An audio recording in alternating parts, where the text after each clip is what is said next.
آية مغناني. أعوذ بالله من الشيطان الرجيم. بسم الله الرحمن الرحيم. ومن آياته يريكم البرق خوفا وطمعا وينزل من السماء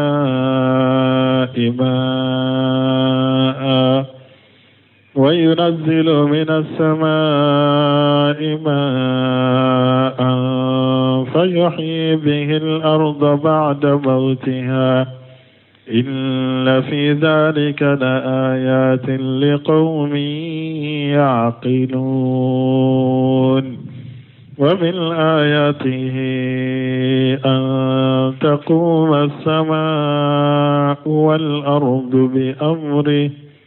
ثم إذا دعاكم دعوة من الأرض إذا أنتم تخرجون.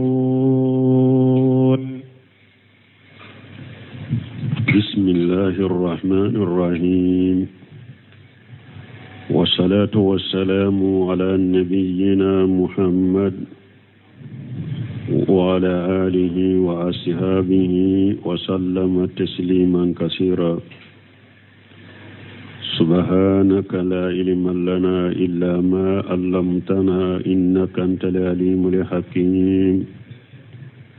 أستغفر الله الذي لا إله إلا هو الحي القيوم وأتوب إليه. اللهم انفعنا بما علمتنا وعلمنا ما ينفعنا وزدنا علما. بيتنا سوية هجريا باكلي أني كمناني أني بناني أني ورو سهر جماد الأولى من هجرة سانكالو دورنا بسويني وفلاني ميلادي nasaraw ka jate ba fulani mugani nani sankalo tani kelena bisunya onani nai ambe dawda bugu masjid raja wambo kono. a'udhu billahi minash shaitanir rajim. wa min ayatihi yurikumul barqan khawfan wa tamaa ila akhiril ayat. yaqulu ta'ala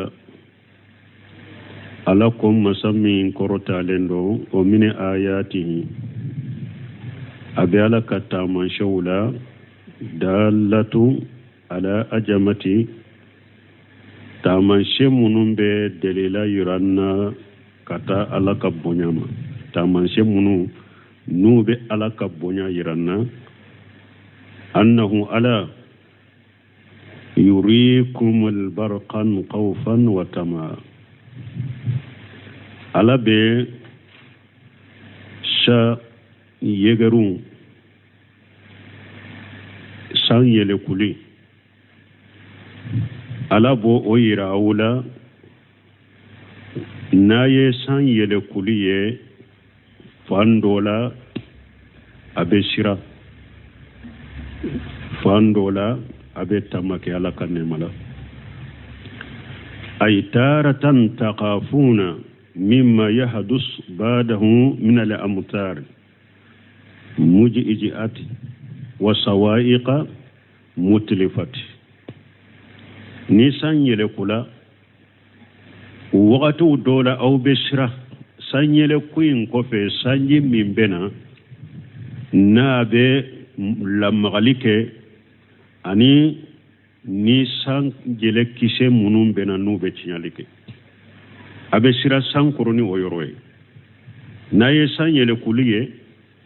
abe sira samba ke kayelenku a ninni sanji nana akana ke signaliye de ube abe sira ninni sanji nana sampere ni sankise do kana boala na be signalike abe sira no ofanye sanji kana ke jiye na be signalike ube san ewam pere do kana ta boala min be signalike. وتارة ترزون وامده وما ياتي بعده من المطر المحتاج إليه وقت دولا فنا أبي تمكي sanji mbena ni suma minye ani abena ni sanji minye sanji mina hatagilembala ni sanji le kula abe tamake sanji fanala sanji ne annana na wulila be nema minnati ube abe sanji minnati na hatagilembala be tamake o fanala fandola ولهذا قال تعالى نند قصلا كم مسمين كرتا لندو وينزل من السماء ماء فيحيي به الأرض بعد موتها alako ale ala de be sanji jigi kabo sanfe kaba nogola na be dugu kolo nyanama na yari na be dugu kolo nyanama ni sanji nye dugu kolo insalen kofe ay bada makanatiha midatan la nabata fiha dugu kolo kelen kofe kajja ni falen fentala ala de be sanji jigi kabo kaba nogola ka falen fe umbola wala shay لا نبات فيها ولا شيئا فلما جاء الماء ala be debe dugu kolo ñanama ya salen kofe ni falen fen tala foyi tala tuma mi jinana ahtajat dugu kolo illa magara ni falen fenye warabati awulila wa ambatati min kulli jawzin bahiz ay falen fen kelen kele bo falen fen munu nu ci choko kani wa fi dhalika ibratu sanji jigi cogo min fuleni ani dugu kolo in fale cogo min fuleni ya jalen kofe akelen kofe ni foyi tala na nyanamaya falen fe umbala ta shiben ninna wa dalalatun wadihatun ala maadi wa qiyamisati ani delela jelembe ninna ko mogo be sagi kata alama lagara della jelebe nunu na fana ko qiyama be jow ولهذا قال نند قصالكو إن في ذلك لآيات لقوم يعقلون أقول من شبن ننا مغوية مؤمن حق البولا ومن آياته يريكم البركة أبي ألاك تامن شو لمن بألاك مسايا يرانا كايرانا كو ألاك كلم في واجب لهم كان كلم في بطن كانوا في بطوك فراكا نابي sa ewan nyele kuli na bo yiranna qawfa wakati dola ambe sira sanyele kumin fulen ni sanji kanana sanji min beke chinyali abe nabe chinyali ka ube ewa sampere kana yala watama wakati dola be tamake sanji fanala sanji mina hatagile mbala o yunazilu minas samai ma ala de be sanji jigi kabo samfe kaba nola wa yuhyi bihi al-ardha ba'da mawtiha na be dugu kolo nyanamana inaye dugu kolo salen kofe inna fi zalika la-ayati liqawmin yaqiluna tama shebe nununa moye hakili be mo mununge o kofe ala ko min ayatihi abi ala ka tama shawla munumbe ala ka masaya bonya yiranna ani mun ba yiranna ko wajibilen don kan kala kelempe baton kan foyi faraka an taquma as-samaa wal ardu bi amrihi ni sankaba wulon fula jora duguma kolo sabatira ni alaka nyamaru ka qawli ta'ala nimbe ko min alako masamin korota lendo wa yumsik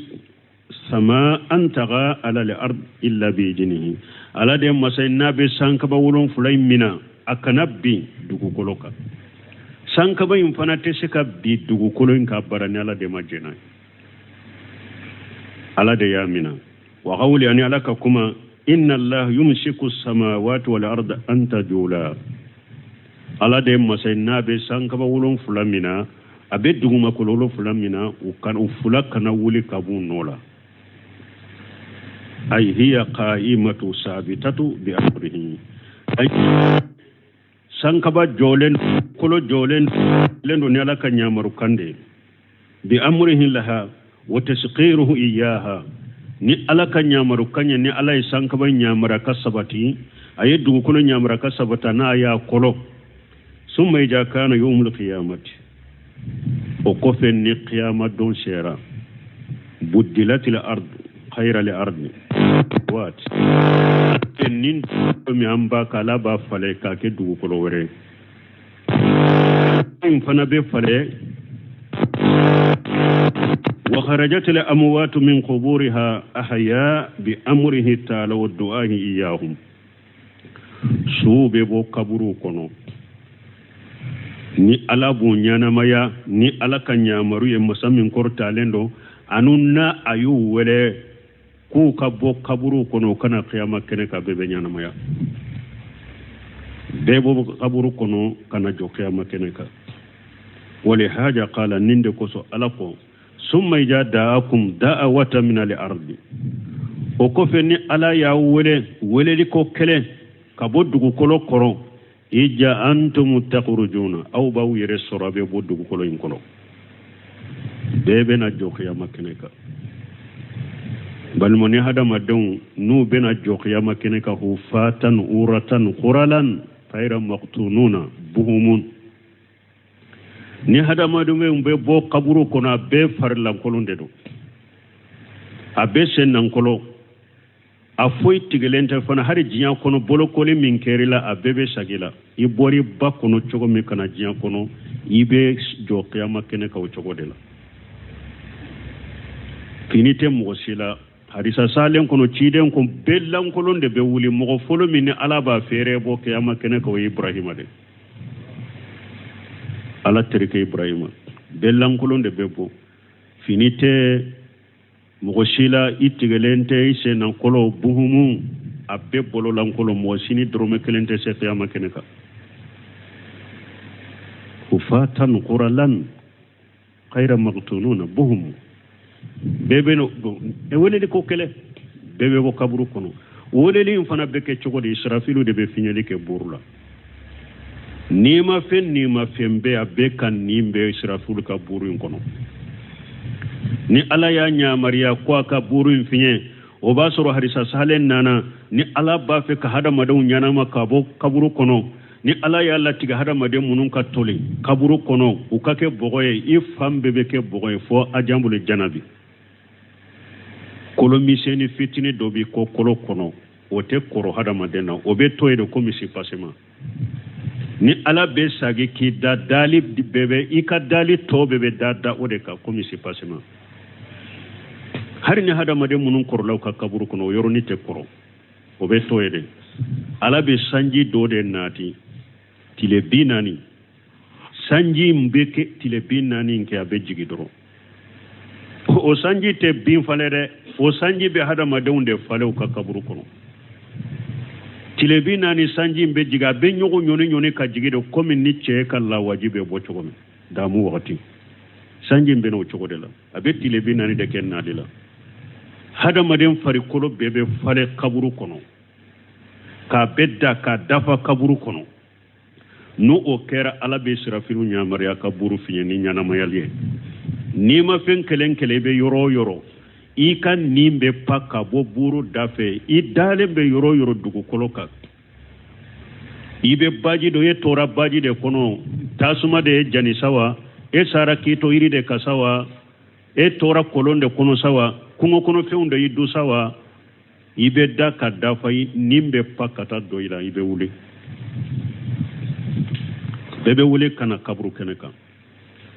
wa yawma yad'ukum fatastajibuna bihamdihi o donde do dommi nene ala bawwele a bebe ne ala jabi ninka tanule bebin tanu fana wa tazunnuna illa bistum illa qalila aw yere ba jigi ka dankaniya kwama foyi ke kaburu kono ni wakati kunkurunete bebe bo wa qala ta'ala lakum masamin kurtaleno fa inna ma hiya jajratun wahidatun ako akabo kaburu kono kana joke qiyama keneka o ye woleli ko kelende fayjahum bi sahirati bebi yere soro dugu kolo ko kanaka bebe bo kaburu kono bebi yere soro dugu kolo ko kanaka wa qala ta'ala lako wa in kanat illa sayhatan wahida ako mo ka boli kaburu kono te foye fo ewa woleli kelem mankan kun kele dron fayjahum jami'u ladaina muhdaruna ibu min kalama abebe fara nyogon ka hadar ni ala foro balma hada maden ka dani na koni saka kunu bede qiyama be dugukolo jalen wakati ni tilema felale ni dugukolo jalen ni fale fentala har ni yere ka nye kuse do akoro yi ka ciga kise do akoro te bo cogomi mais ni sama yana na fale fe mbe bo nyo kise be bo yi ka ciga kise be bo yi yere yo ye cogomi de a do ko fana be bo kaburu kono cogo de la qiyama ka jo ala nye koro وله من في السماوات والأرض كل له قانتون وهو الذي يبدأ الخلق ثم يعيده وهو أهون عليه وله المثل الأعلى في السماوات والأرض وهو العزيز الحكيم لا ألا بافو مسمين كروتا لندو وله من في السماوات والأرض ala ko danfen be sanka bawlon fulala be ala tay danfen be duma kolon fulala be ala de tay ay mulukuhu wa abiduhu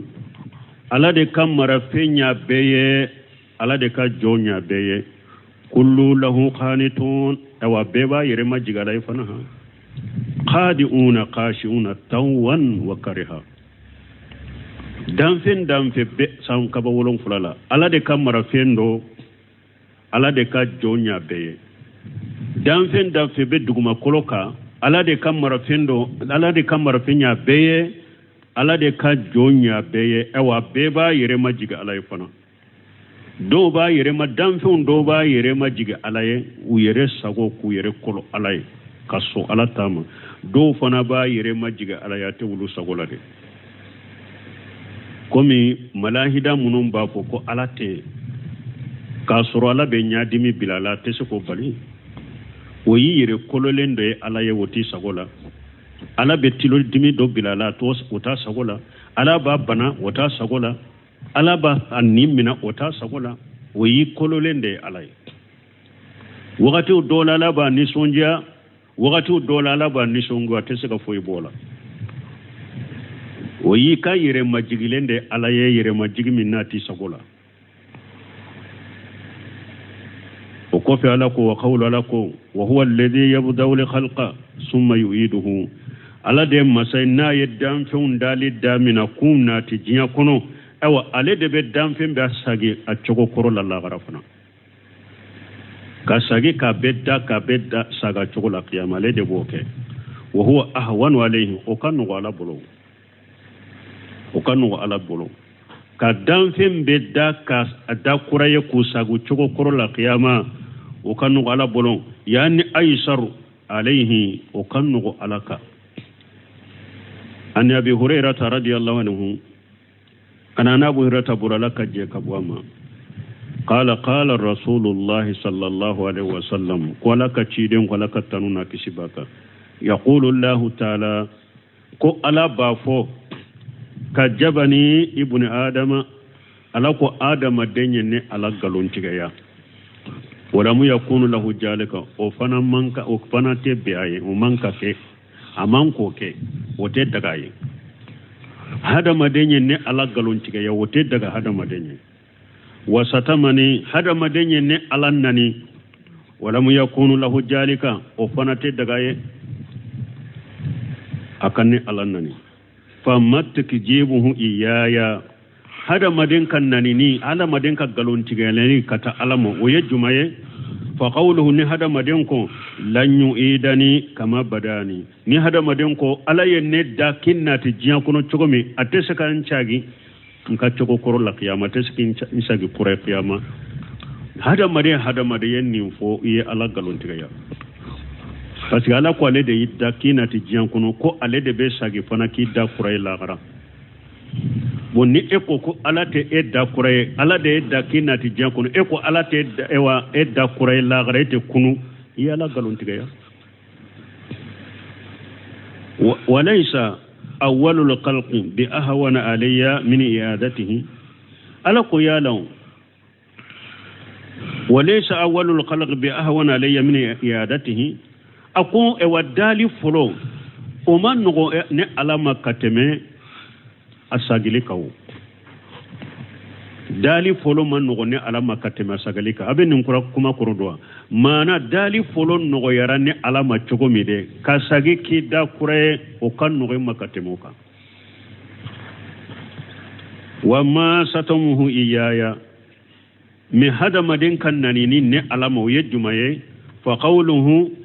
hada madin ka kuma ittagaja Allah walada na ko dembe ala bolo ni hada made ko dembe ne ala bolo yennani parce que ya yira ala furula da ye muso de furu ay den sor way ala nani ne de eye ala nagasi kala nani de ni mo ko dembe ala bolo wa ana al ahadu ne ala de masa kelem tonye asamadu dan fembe ba makonni ne ala de fe dan fembe hatagilembe ne ala de ma abeba makonni ne ala de fe الذي لم يلد ولم يولد مسمي أو أما فين ولو فين ما ولو ولم يكن له كفوا أحد أني دام فين شي بولنت أما ولو فين ما ولو أني دام فين شي بولنت نمبكم إني على كل ليس كمثله شيء وهو السميع البصير على نفويت كلنا مين مسدو فنا يلي مسدو وقال آخرون مغوروكو توسير كلا وركو كلاهما بالنسبة لقدرة على السواء دوكو آيان توسير وهو أهون عليا ما نقول دالي فلو أني دالي فلانا هو بيد يكلن يني على بلو دو يني فنافو يا دو أنكو توسير فلو يدي dali fulanna o kan nugonne ala bolo kateme folo aya mbode yira ani hadisa nyode yira akum me mogo woro ko dali folo ina laba ne ala ka sheba ya kuna bekelenya qawluhu wa lahu al-masalu li'ala fi samawati wal ard misaliya dafale misaliya korota lenye ala de taye sankaba wolon fulani duma ko lon fulala uriya an ibn abbas annahu hiya ka qawlihi ta'ala wiya ma fulaka boy ibn abbas bolo ako wala hul masalu la ala fi samawati wal ardi akunni ayat tawsiri abikum ni ala ko qur'ana kono laysa ka mislihi shay'un ala ñu foy tekelanya wa qala qatadatu ko mislahu إنه لا إله إلا هو ولا رب خيره وقال مثل هذا ابن جرير قتادتكو أكو له المثل على أكو كريم وقال أكو كريم مثله كو ألا نغنا إنه لا إله إلا هو كو ألا دي مساي باتو فين شيتين على كلمة وته ولا رب خيره دونك دم مسا فناورتين على ته وقال مثل هذا ابن جرير فانا يني نغنako ni ñogono ay lesa ka misil sey mana ko bato fe ngure cité ala de masay masami ni bato fe ngure cité ni ale alate bato ngure cité comme ala ñogona ewa damma sa fana te ni alate ewa ko bunjeri de fana ni ñogona fo ni ayat tafsir la wa huwa al-aziz ala yes de yeshe masai alladhi la yukhalab wala yumana masami fente shala na ko aben minke fana balil bakate fente se alala ni ala ko aben min fana ke bali bakatala bal qad qalaba kull shay ala shera fembema wa qahara kull shay ala ye fembe karaba bi qudrati wa sultanihi na ka sheba yana kan masai al hakim ala de ye kodon masai fi aqwalihi wa afwalihi sar'an wa qadara ala de kiri masani kodon masa ka kuma fota wala ana ka kewale wala sariyani latigimbe wani maliki fi qawlihi ta'ala anana maliki bolo ala ka kuma korola wala hul masalu ala qala la ilaha illa allah ko maliku ko la hul masalu ala kore munye ko alla nyine de bato fen shite min ka bato ye cinya ne ala kelem pewte ضرب لكم مثلا من أنفسكم هل لكم مما ملكت أيمانكم من شركاء فيما رزقناكم فأنتم فيه سواء تخافونهم كخيفتكم أنفسكم كذلك نفصل الآيات لقوم يعقلون بل اتبع الذين ظلموا أهواءهم بغير علم فمن يهدي من أضل الله وما لهم من ناصرين. هذا مثل ضربه الله تعالى للمشركين به الآبدين ما هو غيره أو نين تالين دي تالين مني ألا يا غوشي مسا من كورو تالين وآيه تالين غوشي مشرك ودلا منو يفين وربطو كفر ألكا الجائلين له سركا نو يجو نيوكي عليه وهم ما ذلك أولو كفروك معترفون أن سركاءهم من الأصنام والأنداد عبيد له ملك له كفرك أولو يرمي فين ورو باتو كفر لك كجنيو ورو كي ألالا بو يري سنن باما فنا ku ulu ka boliw anu ka bato few ku beye ala ka jonde ko ala ka marafewnde kama kanu fi talbiyatihim yaquluna komi makka mushriku tumba fu kal labbaika fola chokomi labbaika la sharika laka illa sharika huwa laka tamlikuhu wa ma malaka makka mushriku tumba fu nube alikaba munumunu ube nube hijun ubafo labbaika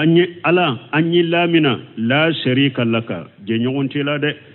illa sharika fo jenyon kele huwa laka o yere ede taye temulukuhu ede ba ale mara wa ma malaka lete e mara makka kafiru yere tumbe ni fo kulu ka boli munu ba ke kubbato ka fara alaka bo ko bolu nyere ala de ka jonye ko bolu nunu yere ala ka mara feunde me aw sagira ka wulu fara alaka ala etalen gosila ani mushriki be jian kono fo kata jian wuli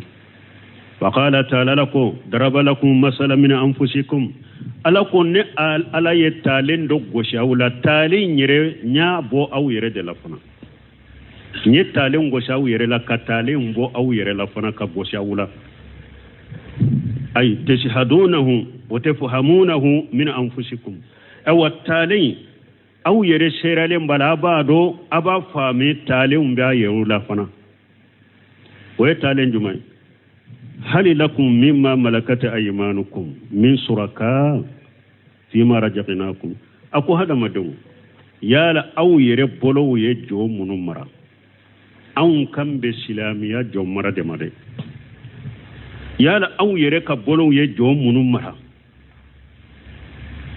yala aka jon nunun faralem bawka aka nafula ala yaw garjage nafulo minna yala aw ka jon faralem ba aw ka kan nafulo inawa fa antum fihi sawaw ni aw ni aka jon be ye kelenye nafulo la obewa ay la yartadi ahadu minkum موشيت أولا من بجيني نيني أن يكون أبوده شريك له في ماله موشيت أولا نيبسو إيكا جون نيكا كلي أكا فريكا أكا كلي إيكا نفرولا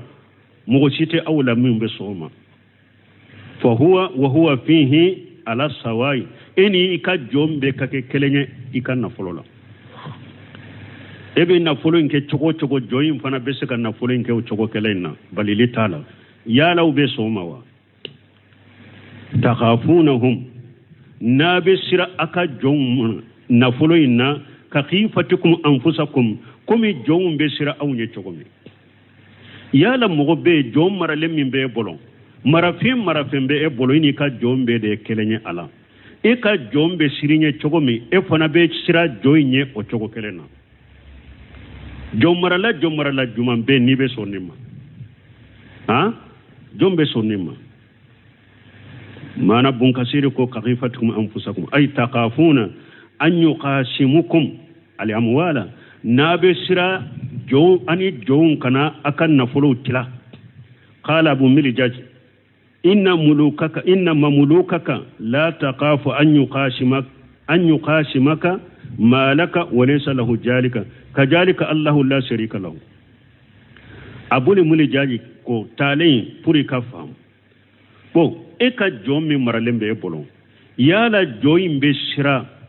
aleni e kan nafulu intilawa ka suratate abe siro koro me e kuni be sira ini ka jon kan kan nafulu tila parce que tate otewa bo ako e maso ini ka jon ki kan nafulu tila chogomi e ka jon maralendro e maso o ka fara e ka kan nafulu la ina ka tila bo e be so chogodi ka ewa bato fe ngore ala fana ka jon fara leka aka bato la hada made hadawi fe ngore bato ka fara laka jon tado ala ka jon ta ala de ka jondo e maso e ka jon ka fara ika kan na fulo la aka tila munna ibe ala ka jon faraka aka hakewula talende dum balimu an kan illaje e yere ka silamiya jon marale nyere tede jamana in kono jolimo bo min kera ni fitina min tumbe jamana in kono haribi ala ka faga asabo ye munye ika sariya jon marale nyere te lada jon mara min ba an bolon ani fana ma fo kan na fulo tilade akom men ne yi nyere ye adiarawa mogo tate ne ta ye nyere ye ama fo fana fara lika kan na fulo la ama fo ibe dumin konan ka duin tila ambe de kelenye ala na fulo min bi bolo marafin be muranka tila ambe de kelenye ola oma fo mbila nka ke nyere ye e o de kere kera awumbolo bo mogo munu nyen nin ko fana ka keleke ka sha dama o mandu ye o ya keleke ulu yere chama de fana be bila mogo nye kata kaburu dola ko an ka mogo folo ka kaburu de an ka moke ka kaburu de wolijo fulana ka kaburu de shegu fulana kaburu de aw beta kantigele ko olala ka jonde do ka farala ka aw beta dafalen ko yala ka jonde do ka farala ka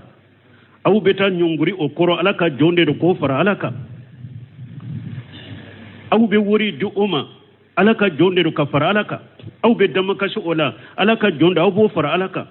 aw taw ko doron ne ma fo mbe fare kay kan na folo la de ma fo mbe fare kay ka dola de membilan ka kinyere ye iko ateke la hawla wala quwwata illa billah donc wala ka talende fulani aw maso aw ka jom marale aw nu ka ke kelenya kan na folo la akutila aw masoma bo aw bi alaka jom bato ku faraka chokori la nyine ode wal maana bunkashire ko maana munye anna ahadakum ya anafu min jalika aw dawla kele itofe o mandiye fa kayfa tajaluna lillahi andada min khalqihi mi chugudi aw be bato fun fara alaka kaddam fun la aba kaddam fun do faraka ku bato ka faraka aw maso ka jon ka fara aw ka kan na folo la katila munna aw be alaka kaddam fun fara alaka وهذا كقوله تعالى نمبكم على كما مسمين كرتالندو ويجعلون لله ما يكرهون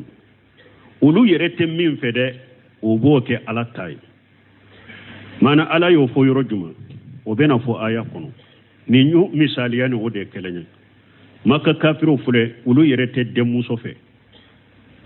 ni demuso ko fori yadrika muso jigna e demuso sororo nyaaw be fi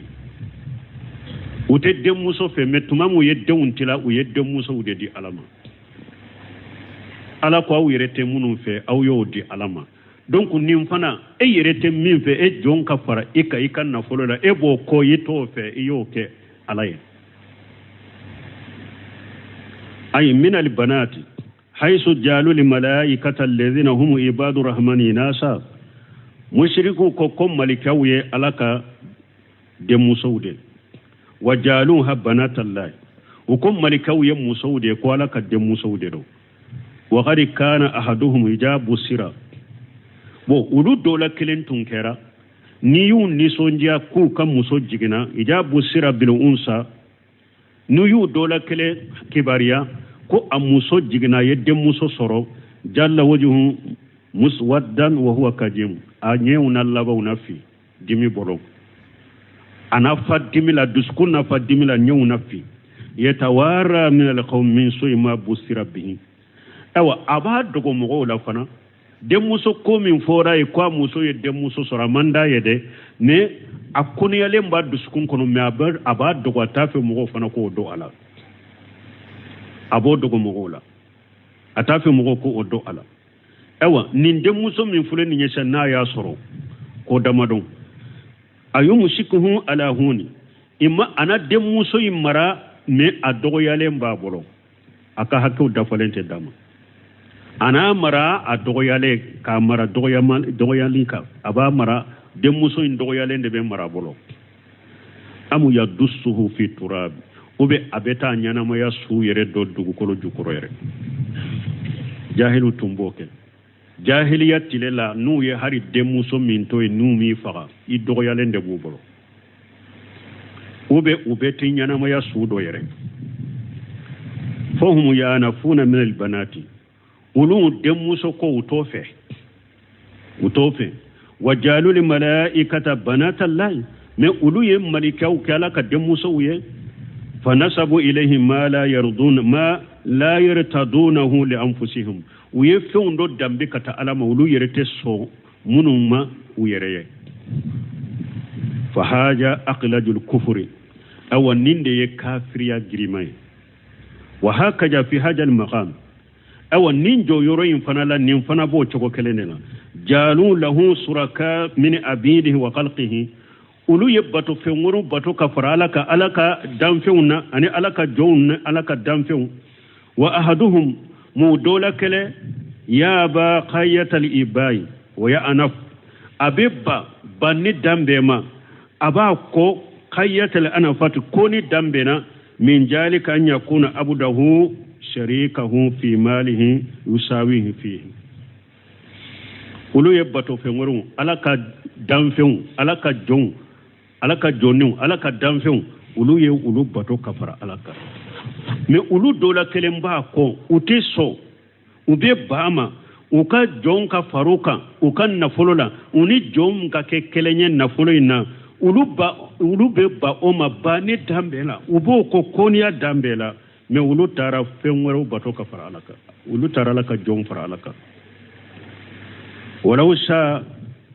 la qasamahu alayhi ta'ala Allah an jalika uluwan kabira ulu tafu jom kake unu jom kake kelenya unda folola lausa na diara joinye la qasamahu alayhi ani matigi imbe na folo intila ulu mokanu ubanu mabani dambe donc me ulu tara alaka damfu na alaka jomba to kafara alaka ta'ala Allah an jalika uluwan kabira ewa uyemmin kenni nye ala korota lendo kabonni ma korota dambela korta min kabu kosobe summa qala ta'ala mubayyina bal munin tale famura ewa nin tale famura mugo munumbe akelela nin jonko inna nkin yere ye doro kele wulila awa e fana kana takaburu tigi farala kade e masun nimma e tayi nyere ankon u yere ko an kan lada jonde sariyata te me u yere amafo ibe dumin kunan bere taro an katila amafu ye na fulo min be bulan bere taro an katila o mafo nken yere ye doro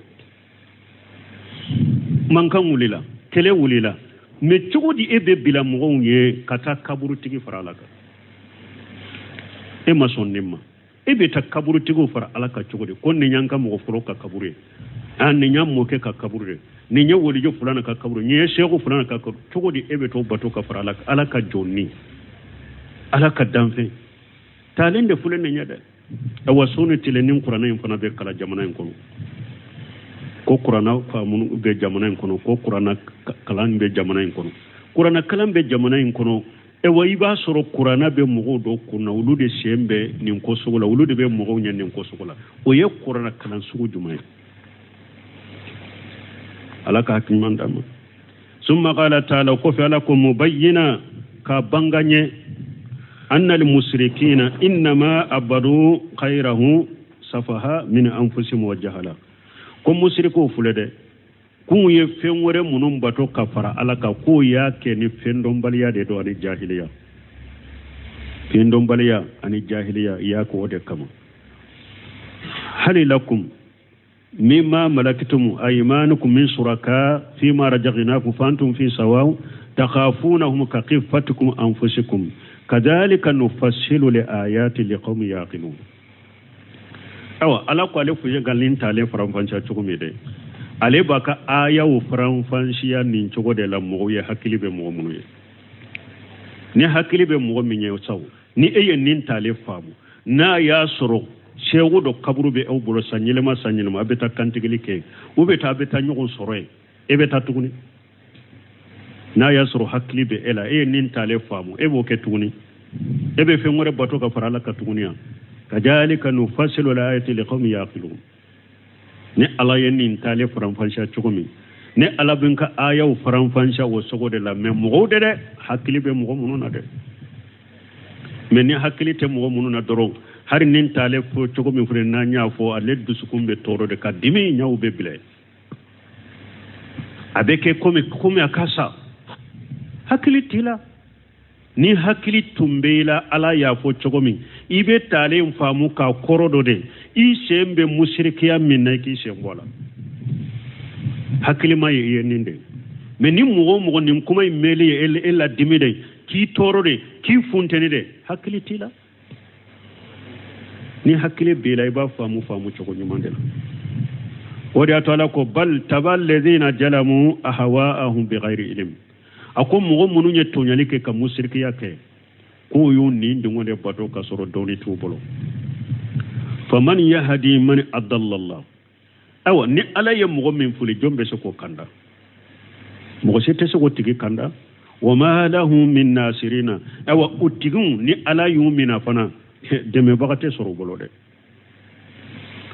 wode yato bunkasiri ko ya summa qala ta'ala mubayyina أن المشركين إنما أبدوا غيرهم صفها من أنفسهم وجهلا ألا يانا بانغاني كم مشركون أوا كوي على ورمي فين ورمي باتو كفرالا كويا كني فندم بالياني جاهلية ني فندم بالياني من بورو يرفع بل تبال الذين جلموا أي المشركون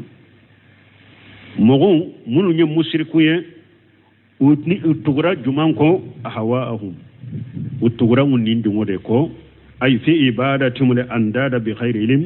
ويبتو في منهم بتو كسر دوني تو بلو وتورا ونين دمودكو فمن يهدي من أضل الله أي فلا أحد يهديهم ننتي لا مغو منو ني مسركي سوغو منو فلاني ني الا يمغو من فيلي جومبي سكو كاندا اي مغو سي تسكو مغو كاندا مغو سي تسكو كاندا اذا كتب الله دلالهم نا ياسر لا يكفل بنجاس بالله المفوض لا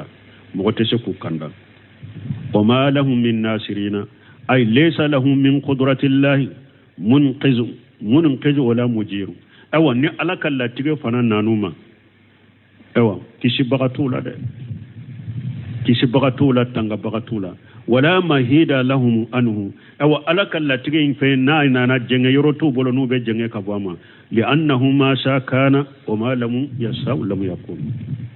parce que Allah yema saminye na ye min kanu de be ken ni alama kanu min ka ko tekede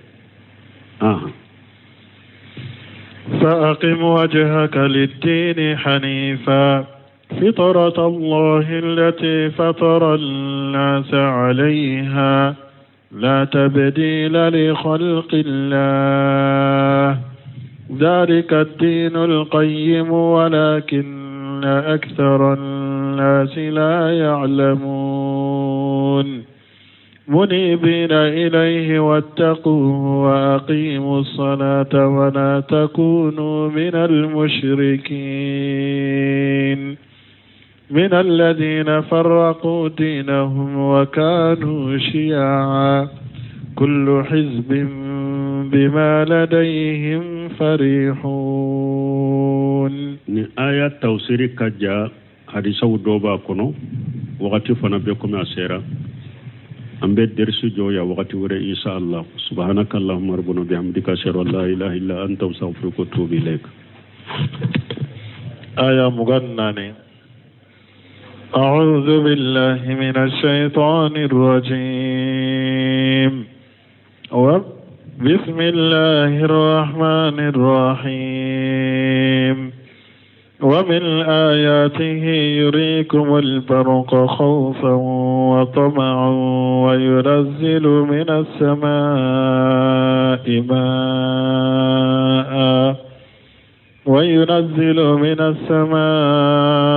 ماء فيحيي به الأرض بعد موتها إن في ذلك لآيات لقوم يعقلون ومن آياته أن تقوم السماء والأرض بأمره ثم إذا دعاكم دعوة من الأرض إذا أنتم تخرجون بسم الله الرحمن الرحيم والصلاة والسلام على نبينا محمد وعلى آله وأصحابه وسلم تسليما كثيرا سبحانك لا علم لنا إلا ما علمتنا إنك أنت العليم الحكيم أستغفر الله الذي لا إله إلا هو الحي القيوم وأتوب إليه